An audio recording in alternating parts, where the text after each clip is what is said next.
한번 따라하겠습니다. 성도는 하나님의 사랑을 받은 사람입니다. 네, 아멘입니까? 네, 첫 번째 생각해 볼 주제는 기독교 신앙은 체험 신앙이다 라는 겁니다. 사람은 누구나 확신하는 영역이 있습니다. 이것은 누구나 다 공감할 겁니다. 그러면 어떤 영역에서 사람들은 확신을 하고 또 그런 확신은 어디에서 생기는 것이겠습니까? 사람들이 가지고 있는 확신은 어디에서 나오냐면 경험에서 나옵니다. 그래서 무엇을 경험하느냐가 그 사람의 인생에 아주 중요한 확신으로, 신념으로 자리매김을 하게 되죠. 이것을 다르게 표현하면 믿음이라 할 수 있습니다. 이 믿음 역시 기독교인이 가지고 있는 믿음 역시도 동일합니다. 동일한 방법이죠. 어떻게 하면 믿음을 가질 수 있습니까? 방법은 한 가지밖에 없습니다. 어떻게 해야 믿음이 생깁니까? 경험해야 생기는 겁니다. 예수님을 믿는 성도나 믿지 않는 사람을 이 두 사람이 가장 큰 차이점이 있다면 예수님을 믿는 사람들은 한 가지 독특한 경험을 가지고 있는데 그것이 바로 예수님을 만난 경험이라는 겁니다. 그래서 이 경험이 있는 사람과 없는 사람으로 이렇게 구분이 되는 것이죠. 그래서 예수님을 만난 믿음의 사람들을 보면 어떤 간증을 하냐면 이런 간증을 합니다. 저는 예전에는 썬데이 크리스찬이었습니다. 저는 예전에는 교회만 다녔습니다. 저는 겉모습만 교인이었습니다. 하나님을 알지도 못했고 예수님을 믿지도 않은 채 교회만 다녔습니다. 이런 고백을 하는 사람들이 있습니다. 예수님을 만나 하나님을 진실로 알게 된 사람들마다 똑같이 하는 고백들이 뭔가 하면 예수님을 만나기 전에는 그냥 교회만 다녔다. 무늬만 성도였다. 주일만 가는 썬데이 크리스찬이었다. 이렇게 고백을 하는 거죠.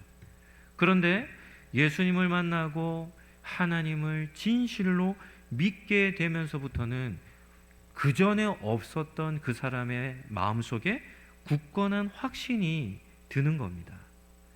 그래서 예수님을 만난 이 경험이 그 사람의 아주 중요한 확신, 믿음으로 자리매김을 하고 있는 것이죠. 세상에는 하나님이 살아계시지 않다라고 하는 하나님을 부정하는 사람들이 있습니다. 이 사람들을 무신론자들이라 하죠. 그냥 신 존재를 인정하지 않습니다. 무신론자들도 엄청난 확신을 갖고 있어요. 그 확신이 무엇입니까? 하나님이 없다는 확신입니다. 그러니까 하나님을 경험하지 못한 확신으로 삶을 살아가는 겁니다. 제가 예전에 무신론에는 두 종류의 무신론이 있습니다. 어떤 무신론과 어떤 무신론이 있습니까?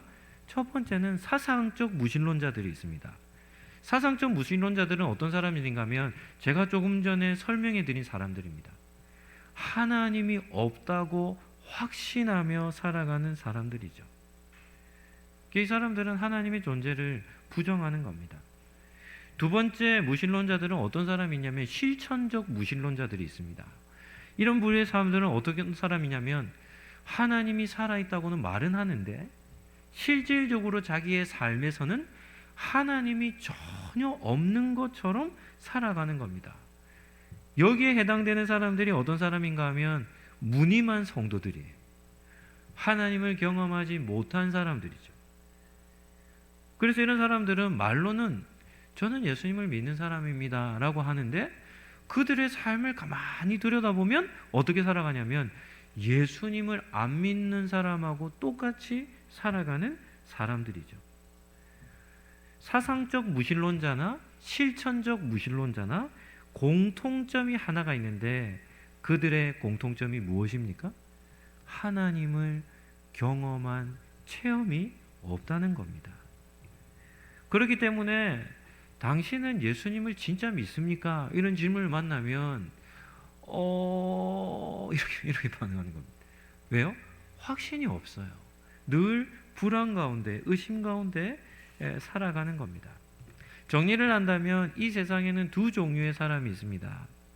한 부류의 사람은 예수님을 만나 하나님을 경험한 믿음의 확신을 가지고 살아가는 사람과, 또 한 부류는 하나님의 부재를 경험하며 늘 의심하며 살아가는 그런 사람이죠.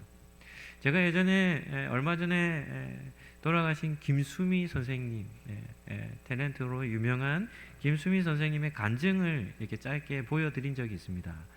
제가 이렇게 유튜브에 검색해 보니까 한 교회에서 한 1시간 조금 넘는 시간 동안 이분이 내가 어떻게 예수님을 믿었는지에 대한 간증이 있는데 참 재미도 있고 감동도 있더라고요. 이분은 연예계에서 까칠하기로 유명한 사람이랍니다. 그래서 뭘 잘하냐면 욕을 너무나 리얼하게 하는 겁니다. 그러면서 자기가 예수님 믿기 전에는 이렇게 살았다고 하면서 간증하는데 이 강대상에서 막 욕을 하는 거예요. 그렇게 연예계에서도 그렇게 까칠하기로 유명한 자신의 삶이었는데 자기가 어떻게 예수님을 믿게 되었는지 이런 간증을 하는 겁니다. 너무 삶에 불안감이 있고 아침에 눈을 뜰 때마다 이 심장이 벌컥벌컥거려 마음이 통제가 안 됐답니다. 그래서 이 김수미 선생님이 어떻게 살았냐면 아침 밥을 대신해서 소주 한 3분의 1병을 마셔야만 심장의 이 떨림이 멈췄대요. 그러니까 아침의 시작부터 술로 시작하는 겁니다. 왜냐하면 술을 먹지 않고는 자신의 심장이, 자신의 불안감이 이렇게 누그러지지 않았다는 거죠. 그렇다 보니까 매일같이 알코올 중독자로, 주변의 모든 사람들이 그렇게 얘기했답니다. 선생님, 심각한 불안장애가 있는 것 같습니다. 정신병원에 가서 진단을 받아보십시오. 주변에 있는 모든 사람들이 그를 볼 때 알코올 중독자요, 불안장애자로 그런 삶을 살았다는 겁니다. 그런데 한 권사님이 그런 김수미 선생님의 삶을 보고는 제가 당신을 위해 술을 끊도록 기도하겠습니다, 이렇게 얘기했는데 이 김수미 선생님이 기도 한번 해보시라고 내가 어떻게 이 술을 끊고 살겠냐면서 그렇게 속으로 얘기했대요. 그런데 어느 순간 아침에 술을 마시려고 술잔을 딱 드는 순간 갑자기 술잔이 뜨거워지더니 그 자리에서 술잔을 던져버렸답니다. 그런데 그때로부터 시작해서 술을 그 한순간에 끊었대요. 그러면서 그분이 무엇을 경험했냐면 내가 이 술을 지금까지 의존하며 살았는데 이 술을 끊어지는 것을 보니까 하나님이 살아계시는구나 라는 것을 깨닫고 나서 교회를 찾았고 교회를 다니며 예배를 드리는 자리에 딱 나왔는데 그 예배 드리는 자리에 앉는 순간 그의 마음 가운데 지금까지 자기가 통제하지 못했던 불안감이 그때로부터 사라지게 되었고 어느 누구에게서도 받지 못했던 마음의 평안함이 그때로부터 찾아와서는 예수님을 믿어 교회를 다니는 순간부터 불안장애와 이 알코올 중독이라는 이 증상이 한순간에 사라지게 되었다는 겁니다. 그러다 보니까 어떤 일이 발생하겠습니까? 얼굴빛이 달라졌대요. 늘 불안해하며 살던 사람이 평안함의 마음이 찾아오니까 얼굴 색도 달라지고, 그리고 자기에게서 큰 변화 중에 하나가 있는데 그게 뭔가 하면 까칠한 성격이 어떻게 바뀌겠습니까? 친절하게 바뀌었다는 겁니다. 그래서 한 번은 휴게소를 들렀는데 전주까지 갔다가 돌아오는 길에 휴게소를 들렀는데 돌아오는 길에 좀 쉬고 싶었는데 모기 한 마리가 자기 차 안에 있었대요.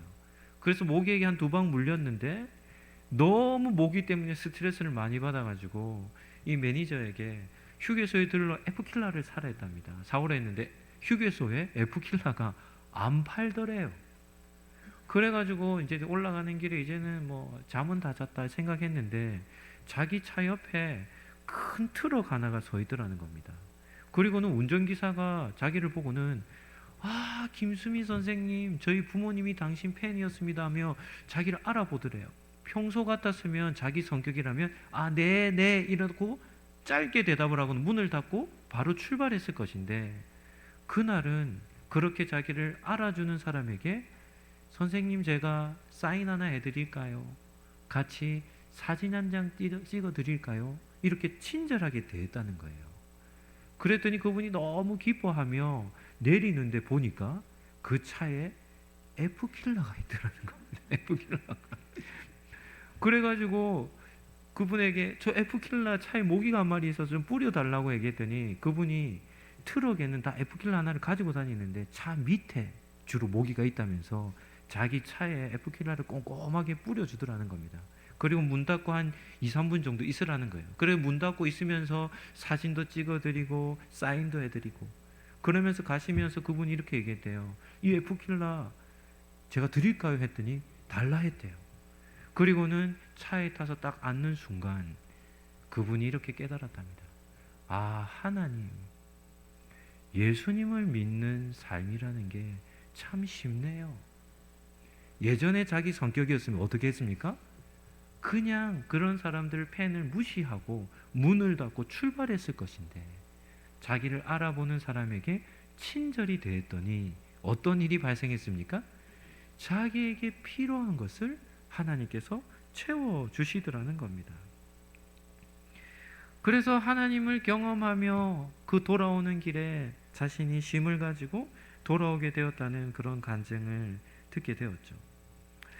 사람마다 대화를 하다 보면 사람마다 관심사가 다 다양합니다. 어떤 사람들이든지 자기가 관심 있는 영역에 대해서 물어보면 많은 얘기를 하죠. 그런데 관심만 가지는 것이 아니라 그 관심사를 실질적으로 살아내는 그런 사람들과 만나면 그런 관심사에 대해서 물으면 어떻게 합니까? 본물이 트지듯이 그냥 끝도 없이 한다는 겁니다. 제가 아는 권사님 남편분은 교회를 안 다니시는 분이신데 주식에 거의 매여 있답니다. 그래서 자기 남편과 이렇게 만나는 사람들과 함께 동석에서 앉아보면 주식 이렇게 얘기하면 그분이 어떻게 하는 줄 압니까? 평소에는 과묵했던 분이 주식 이렇게 하면 그때부터 2-3시간 동안 거기에 대한 얘기를 쏟아낸다는 겁니다. 그런데 그렇게 얘기하는 사람들의 모습을 보면 어떤 상태에서 얘기를 하겠습니까? 얼마나 신나하는지, 얼마나 열정적인지, 자기의 모든 것을 들여서 그렇게 자신 있게 그런 얘기들을 쏟아내는 것이죠. 남자들의 경우는 어떤 얘기를 주로 합니까? 여자들이 제일 싫어한다는 얘기, 어떤 얘기죠? 군대 얘기를 하는 거죠. 군대 얘기를 시작하면 끝이 없어요. 이유가 뭐겠습니까? 군대라는 상황은 특별한 상황이고, 그리고 지금까지 살아오지 못하며 겪었던 다양한 경험들이 있죠. 그리고 군생활 자체가 어려운 생활이기 때문에 그런 고생한 얘기들, 이런 것들을 자기가 실제로 경험하다 보니까 어떻게 하냐면 그런 얘기들을 끄집어내면 그런 얘기들로 계속해서 쏟아져 나오는 겁니다. 여자들의 경우는 어떻습니까? 출산에 관련된 이런 얘기들을 하면 자식을 낳아본 어머니들은 그 출산하는 과정들에 대한 고통, 그리고 아이를 낳아 키우는 이런 얘기들이 그들의 공감대가 되고 또 서로가 서로를 이야기하며 그런 교제의 장이 펼쳐지는 겁니다. 자신이 경험한 이야기를 하는 사람들을 보면 열정적이고 적극적이고 흥분되어져 있고 그리고 아주 확신에 찬 상황에서 그런 얘기들을 전하는 것이죠. 그런데 기독교 신앙도 동일합니다. 믿음이라는 영역, 믿음이라는 세계도 그러한 경험이 있어야 우리에게도 확신한 메시지로 전할 수 있는 것이죠. 두 번째는 하나님의 부재와 하나님의 사랑입니다. 누구나 인정하겠지만 사람은 연약합니다. 강해 보이는 사람들도 나중에 돌아와서는 물어보면 자기의 마음속에는 염려와 근심이, 두려움이 있었다고 얘기하죠. 그래서 실제는 다 연약한 존재이죠. 그리고 우리가 살아가는 인생에는 정말 다양한 일들이 일어납니다. 우리에게 익숙한 일은 잘 처리할 수 있습니까? 없습니까? 익숙한 일은 누구든지 그런 일들은 잘 처리할 수 있습니다. 그런데 처음 겪는 일에 대해서는 두려움과 염려가 따르는 것이죠. 믿음 안에 거하는 성도라 할지라도 때때로 우리의 믿음이 흔들릴 때가 있고 그 믿음이 크게 흔들릴 때가 있죠. 나는 지금 너무나 급한데 아무리 간절히 기도해도 하나님의 응답이 더딘 겁니다. 그럴 때는 우리가 불안해하고 염려할 때가 있는 것이죠. 우리의 시간이라는 개념과 하나님의 시간이라는 이 스케줄이 서로 맞지 않을 때가 있는 겁니다. 오늘 읽은 본문 14절 말씀인데요. 제가 한번 읽어드릴 텐데 오늘 성경 말씀을 한번 들어보시겠습니까? 오직 시온이 이르기를, 이 시온은 이스라엘 백성을 말합니다. 하나님의 백성들을 말하는데요. 이 시온이 이르기를 여호와께서 나를 버리시며 주께서 나를 잊으셨다 한다는 겁니다. 이스라엘 백성들이 고난 가운데 어려움 가운데 있으면서 하나님을 부르는 겁니다. 하나님 도와주십시오. 하나님 지금 저희들에게는 큰 어려움이 있습니다. 이렇게 불렀는데도 하나님께서 응답지 않으시니까 이 이스라엘 백성들이 뭐라고 말합니까? 여호와께서 나를 버리셨는가? 여호와께서 나를 잊어버리셨는가? 그렇게 하나님 앞에서 의심하며 두려워하더라는 것이죠. 때때로 하나님으로부터 버림받은 것처럼 하나님께서 우리를 잊어버린 것처럼 느낄 때가 있다는 겁니다. 그러한 이스라엘 백성들에게 하나님은 이사야 선지자를 통해서 어떻게 하냐면 이런 말씀을 전하십니다. 15절 말씀인데요. 우리 15절은 우리 같이 한번 우리 읽어보도록 하겠습니다. 15절입니다. 여인이 어찌 그 젖먹는 자식을 잊겠으며 자기 태어난 아들을 긍휼히 여기지 않겠느냐. 그들은 혹시 잊을지라도 나는 너를 잊지 아니할 것이다. 아멘. 하나님은 무엇에 비유해서 하나님께서 이스라엘 백성들을 향한 마음을 전하십니까? 한 장면을 얘기하는 겁니다. 갓난아기가 엄마의 품에 안겨 젖먹는 모습을 보여주는 거죠. 젖먹이 아기는 어떤 상태입니까? 아주 어린 갓난아기죠. 생각해 보시죠. 자기가 고생하여서 낳은 자식입니다. 그리고 갓난아기입니다. 젖먹는 아기예요. 그런 아기를 엄마가 잊겠습니까? 잊지 않겠습니까? 잊어버릴 일이 있겠습니까? 없겠습니까? 극단적인 경우를 제외하고는 결코 있을 수 없죠. 이 출산이라는 과정도 큰 고통이지만 그 고통을 지나 자기 배에서 태어난 자식을 품에 안을 때면 그 고통보다 더 큰 기쁨을 누리는 것이 이 어머니들의 기쁨이다 이렇게 말하지 않습니까? 그리고 인간관계 속에서 가장 친밀할 때가 언제입니까? 갓난아기는 생존할 수 있는 가능성이 0%입니다.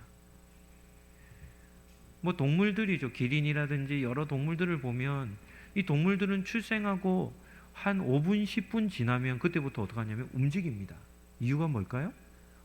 움직이지 않으면 죽어요. 잡혀 죽어요. 그런데 사람에게서 태어나는 이 갓난아기는 태어날 때 무능력함입니다. 그냥 100% 무능력합니다. 행할 수 있는 게 아무것도 없어요. 할 수 있는 것이 있다면 한 가지, 뭐만 할 수 있습니까? 우는 것만 할 수 있습니다. 배가 고프면 어떡합니까? 웁니다. 뭐 대소변을 누고 불편하면 뭐 합니까? 웁니다. 그러니까 아기는 태어나면서부터 아무것도 할 수 없어요. 그러니까 100% 엄마의 부모의 손길이 필요한 거죠. 그렇기 때문에 갓난 아기와 엄마의 이 친밀함은 어떻습니까? 가장 친밀도가 높을 때가 품에 안고 있을 때입니다. 그래서 아기를 출산한 이후에 섭섭해하는 대상이 하나 생겨요. 누구일까요? 남편들입니다. 그전에는 부부관계가 남편과 아내의 집중력이 있었는데 아이가 출산을 하고 아이가 태어나면 이제 아내가 누구에게 더 집중을 하는 겁니까? 갓난아이에게 더 집중을 하는 것이죠. 그런데 하나님은 뭐라고 얘기하시냐면 인간관계 속에서 가장 친밀한 어미와 갓난아이의 그 관계보다도 이렇게 표현하죠. 혹시 그 어미가 아이를 잊어버린다 할지라도 뭐라고 얘기합니까? 나는 너희를 어떻게 해요? 결코 잊지 않는다는 겁니다. 그러니까 하나님이 하나님의 백성과의 관계를 어떻게 얘기하냐면 갓난아이와 어머니의 친밀한 관계보다도 더 친밀한 관계가 나와 너희와의 관계라는 것을 말씀하고 있는 것이죠. 그래서 하나님은 당신에게 속한 백성들을 절대로 잊지 않으신다고 말합니다. 이것은 큰 은혜입니다. 우리가 왜 예수님을 믿어야 합니까? 예수님께서 그렇게 말씀하셨죠. 내가 곧 길이다. The way라고 합니다. The way. 그냥 away가 아니라 the way라고 합니다. away라는 말은 무슨 말입니까? 우리 한국 땅에만 해도 길이 얼마나 많습니까? 그런 수많은 길 중에 그냥 하나의 길을 얘기하는 거죠. 그런데 the way라고 합니다. 나는 하나님께로 가는 유일한 길이라는 겁니다. 우리가 하나님을 믿는 그 방법은 예수님이라는 그 유일한 길이 아니고서는 하나님을 알아갈 수가 없는 것이죠. 그래서 우리는 예수님을 믿어야 하고 예수님을 믿을 때야 비로소 하나님을 아버지라 부르게 되는 겁니다. 오늘도 영상 하나를 준비했습니다. 우리 개그맨 중에 조혜련 씨라고 있습니다. 조혜련 집사님이 신앙생활을 한 지가 이제 한 10년 정도 됩니다. 2015년부터 신앙생활을 했다고 하는데요. 새롭게 하소서라고 하는 CTS에서 하는 그런 방송에 나와가지고 예수 믿은 지 한 5년 정도 되었을 텐데 방송에 나와가지고 자기가 어떻게 예수님을 믿게 되었는지 세례받을 때 어떤 은혜를 받았는지 이런 간증을 하는 내용입니다. 우리 한 4분짜리 영상인데요. 우리 같이 한번 보도록 하겠습니다. 그 생각을 했어요. 되게 힘들었을 때 이제 예수 믿은 지 5년 됐고 저는 45년을 방황했거든요. 예, 그랬죠. 근데 그거는 저의 의지가 아니었어요. 근데 병원에 있으면서 그 생각을 했어요. 하나님 5년이 끝입니까? 5년 예수 믿고 내가 성경 읽고 이게 마무리라면 하나님의 계획이 그렇다면 그렇겠지만 하나님 제가 내 몸이 성전인데 제가 너무 관리를 안 한 것 같아요. 제사장으로서. 예. 하나님 관리할게요. 죄송합니다. 그래요. 정말 잘 관리할게요. 그거 관리해야 돼요. 네. 그래서 그 마음을 주셨어요. 네. 그 5년이 끝입니까? 그러면은 하나님 입장에서는 손해죠. 그러면 아쉽지. 아니, 투자한 게 얼마인데. 투자한 게 얼마인데. 맞아. 아니 45년 만에 건져냈는데 5년만 쓸 거면 안 되지. 야, 그것도 명답이네요. 그러니까 이성미 집사님이 네. 이번에 제가 이제, 저는 직접 통화를 안 하고 남편이 성면이랑 통화를 하는데 성면이가 그랬대요. 워낙 이제 또 인생의 선배, 믿음의 예. 선배니까. 네네. 하나님이 혜련이가 이렇게 열심히 해서 남을 돕고 또 하나님 말씀 전하는 것도 중요하지만 하나님은 혜련이가 제일 중요해. 그거 맞아요. 맞아요. 하나님은 혜련이가 제일 중요해. 그래서 혜련이를 제일 먼저 생각했으면 좋겠어. 혜련이가 그 말이 저에게 하나님이 성면이를 통해서 전하는 마음 근데 같았어요. 그게 맞아요. 우리가 2015년 1월 1일 기억하죠? 네, 그날 무슨 날이에요? 제가 세례 받는 날이에요. 근데 세례는 우리 저 목사님이 이제 이렇게 물로 세례 주잖아요. 네. 근데 그때 성령 세례를 같이 받아요. 그거는 저는 잘 모르겠지만 그걸 성령 세례라 그래요. 아 그래요? 네. 무슨 일단 세례를 받기 전에 저희는 이제 교육을 받잖아요. 네네. 교육을 받는데 문답 이게 세례 문답 하고 꽤 길게 교육을 받는데 자꾸 이제 주일 예배 끝나면 남아서 해라 그래서 자꾸 불편하고 힘들고 막 이렇게 됐어요. 믿어지나 이게 아유 그렇게 썼다고 하셨는데 예수가 우리를 위해서 십자가에 매달려 돌아가셨다고 하는데 또 부활하셨다는데 예 믿는다고 대답을 확실하게 해야 되는 거죠. 그래야 세례를 주시는 거죠. 이렇게 갈등이 됐어요. 그리고는 이제 아침에 이제 마스카라 하고 막 또 아무래도 또 앞에 나가니까 또 교인들 보시고 하니까 그러니까 갔어. 그러니까 이제 거기 왜 이렇게 라인으로 쭉 앉아 있잖아요. 네. 앉아있는데 나 혼자 십자가를 보는데 십자가가 5배만하게 크게 보이는 거예요. 그날따라. 그리고 저기에 매달려 돌아가셨다고? 막 이 생각이 드는 거예요. 그리고 혼자서 그것이 이제 내가 하나님의 자녀가 된다라는 거. 대답을 하고 믿기만 하면 그게 된다라는 거야. 그날이 오늘이야 말하면서 혼자 막 의미 부여가 되면서 나가기 전부터 이제 터진 거예요. 막 눈물이. 터졌어.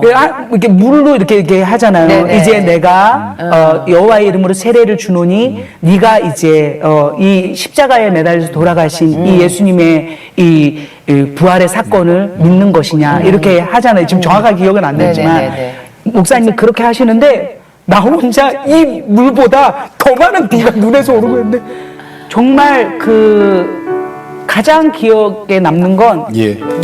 그냥 50도 넘는 그 떼약 끝에 예수님이 조혜련 나의 죄를 사하여 주기 위하여 거기에서 그 고통을 예. 겪으며 돌아가시고 그리고 그 뒤에 부활해서 그거를 믿기만 하면 네가 구원이 이루어진다라는 이게 너무 든든한 거예요. 전 살면서 워낙 어렸을 때부터 독립심을 키웠기 때문에 어느 누구도 믿지 않았거든요. 근데 이 든든한 백, 이 천지를 창조하시고 전지전능하신 하나님이 내 아버지가 된다는 이 사건이 전 너무 기뻐서 하면서 막 진짜 여기가 마스카라 국물이 이렇게 뚝뚝 떨어요. 각종이나 수성을 써가지고 마스카라를 까맣게 막 이렇게 해갖고 거의 막 이렇게 내려왔는데 검은 눈물. 그거를 내가 매일 기쁘게 작가가 보신 거예요.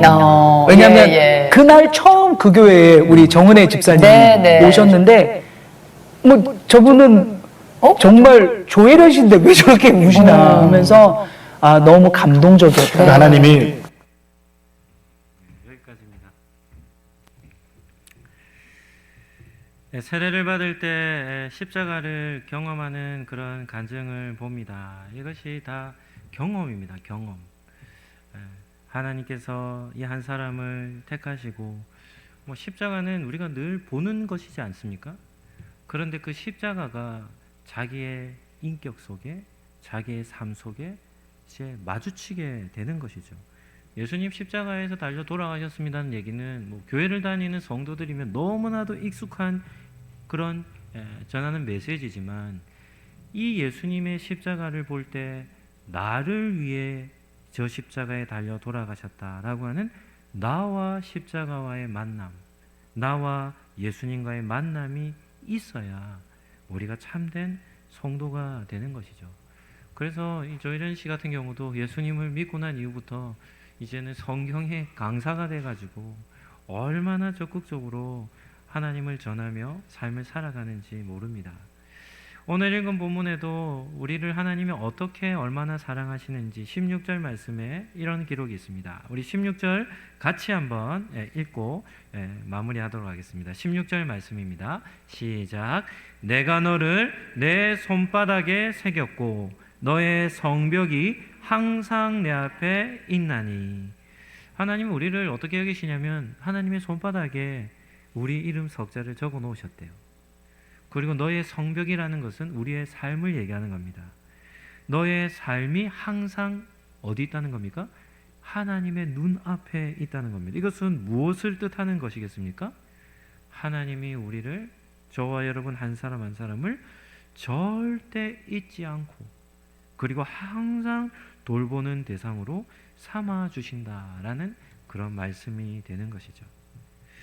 구원자 되시는 예수님의 은혜와 자녀 삼아 주시는 하나님의 사랑과 믿음을 주시는 성령님의 교통하심이 하나님의 사랑 안에서 영원한 생명을 누리며 살아가기를 다짐하는 상록교회 모든 권속들 머리 위에와 이 자리에 함께 참석한 지체들 머리 위에 지금부터 영원까지 함께 있을지어다.